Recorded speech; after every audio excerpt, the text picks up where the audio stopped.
Guardians of the Galaxy Volume 2 is the new Guardians of the Galaxy, known as a sequel of the original. Now, I never heard Guardians of the Galaxy in my life before, along with Captain America and Iron Man. But when I did watch the first movie once, and it's really good. I liked all the characters. It's funny. I like the story. I like the way how the Guardians of the Galaxy were creative, just like it was in the comics. But when I hear about Guardians of the Galaxy Volume 2, I really am curious about this film. Before I get to know that, I think I do like the first Guardians of the Galaxy movie, but I don't think it's a film that I never want to watch it again.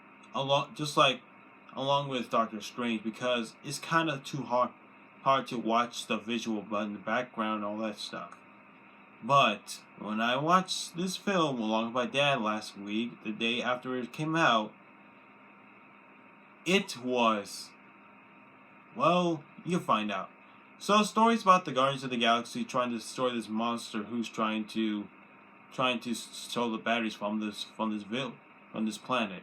After they defeat it, they get the pattern back from the Queen, who is basically made of entire gold. In fact, everybody has gold skin in this universe. Once they leave, they notice that Rocket stole the batteries from them, and they try to hunt them down to get them back. Well, thankfully, the mysterious ship has stopped all the ships for the Guardians of the Galaxy to fall down. Also, before that happens, they bring along Gamora's sister, whose name was Nebula. When they get stranded in the woods, they come across the mysterious ship that saved their lives. And who is it? Why, it's Star-Lord's father, of course, named Ego, along with his sidekick named Mantis, a girl who has antennas who can mold people's feelings by touching them. So Gamora let Rocket and Baby Groot to watch over her sister, while Star-Lord, her and Drax had to go along with Ego, who's known as that is Star-Lord's father's name, to go to the planet known as Ego, so that Star-Lord and Ego can have a better father-son relationship after Star-Lord's mother died. Meanwhile, Drax and Mantis actually have a relationship, while Gamora has still struggles about her and her sister, while she's trying to find suspicious about this place being unnatural for her and Star-Lord.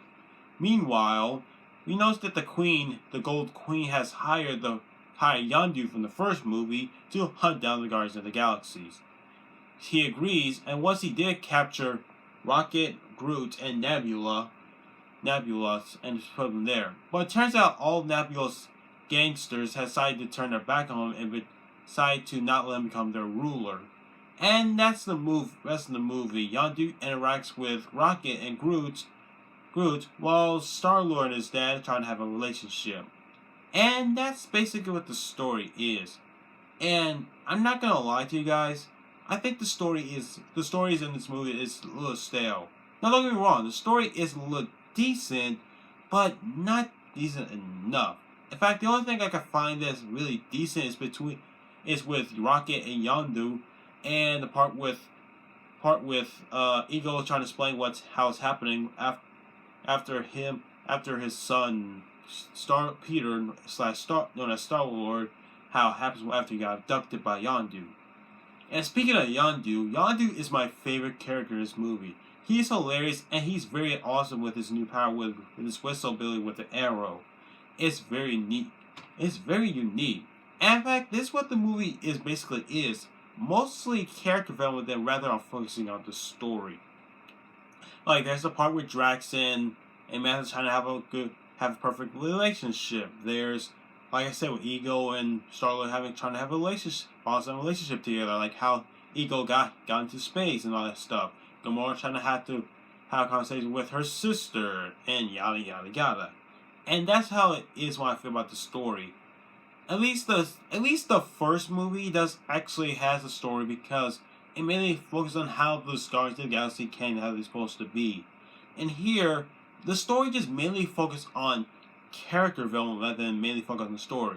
In fact, the biggest problem I have with this movie is that nothing barely happens. In fact, the other thing that actually does happen is with Rocket, Groot, Baby Groot, and Yondu's part of this story of the sub story.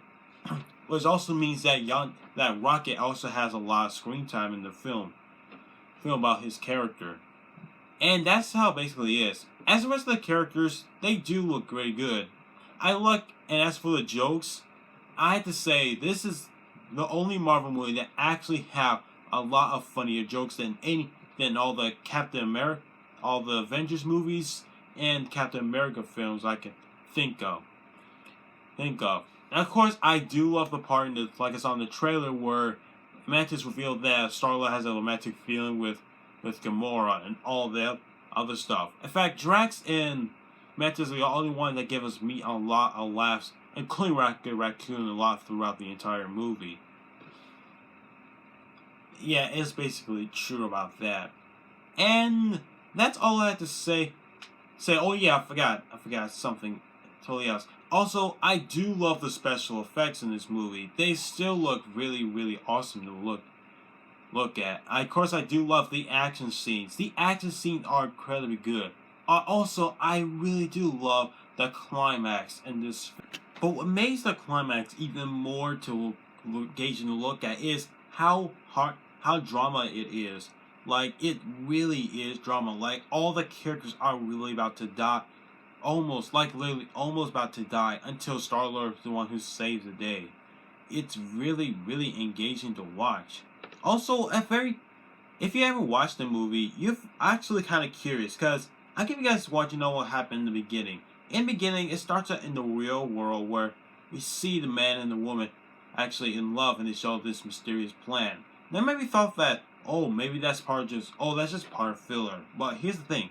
That beginning actually made a point for early on in the movie.